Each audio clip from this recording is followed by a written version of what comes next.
food. Pero paano na kung may red tide? Tulad na lang ng nangyayari ngayon sa ilang karagatan sa Visayas at Mindanao. Goodbye na nga ba sa seafood menu ngayong holiday season?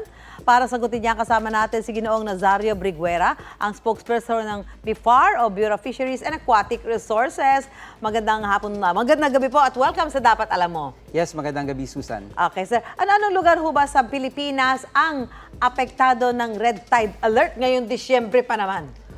Ngayon po, positibo po sa red tide ang mga sumusunod na lugar, ang Rojas City, Pontevedra at sa Pian Bay sa Capiz, Dawis at Tagbilaran sa Bohol, Gigantes Island sa Iloilo, San Benito, Surigao del Norte, Lianga Bay sa Surigao del Sur at Dumanguillas Bay sa Zamboanga del Sur. Dami ha. Ano po ba ang mga red flag o senyales na may red tide poisoning ang dagat?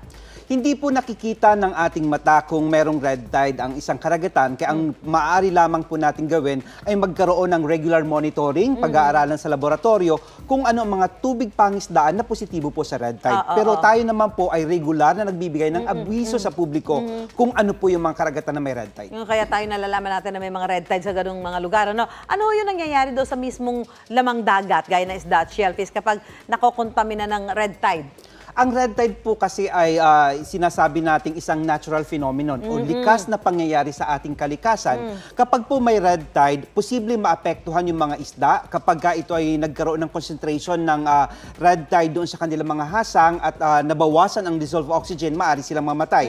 Pero yung mga shellfish po, katulad ng tahong, ng halaan, pati yung alamang, sila po ay hindi namamatay, hindi sila naapektuhan, naiipon lamang sa kanilang katawan yung lason. Okay. At kapag po nakain ito ng tao, yun po nagkakaroon ng tinatawag na paralytic shellfish poisoning. So definitely hindi dapat kakain. Hindi po dapat kainin, lalo na yung mga sinasabi natin na mga lugar na positibo po sa red tide. Ngayon po maraming handaan kapag mamimili tayo ng seafood. Paano ba malalaman kung apektado ng red tide yung ibinebentang lamang dagat? Halimbawa, yung iba magsisinungaling. Paano natin? May mga palatandaan ba tayo makikita?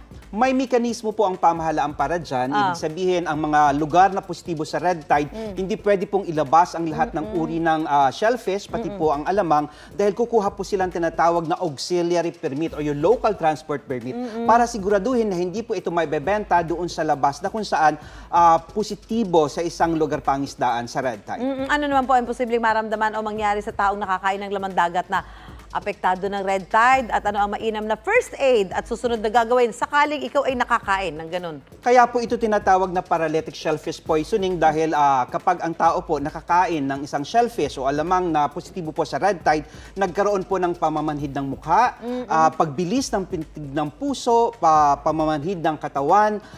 Yun po yung mga nararamdaman ng isang tao nakakain ng shellfish na may red tide. Ang maaari pong gawin, kailangan makasuka, mas makakatulong kung makasuka yung tao. Pero ang amin pong pinapayo, itakbo ka agad sa pinakamalapit na health facility. Okay, ospital. Yes, healthcare facility. Oh, yan. Ako, ito, hindi kailangan maging malungkot ang ating handaan ngayong Christmas season. Iba yung pag-iingat lang ang kailangan para ma-enjoy natin ang kainan, di ba?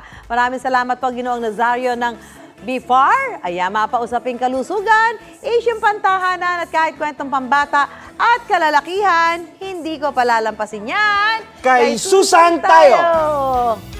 Susan tayo!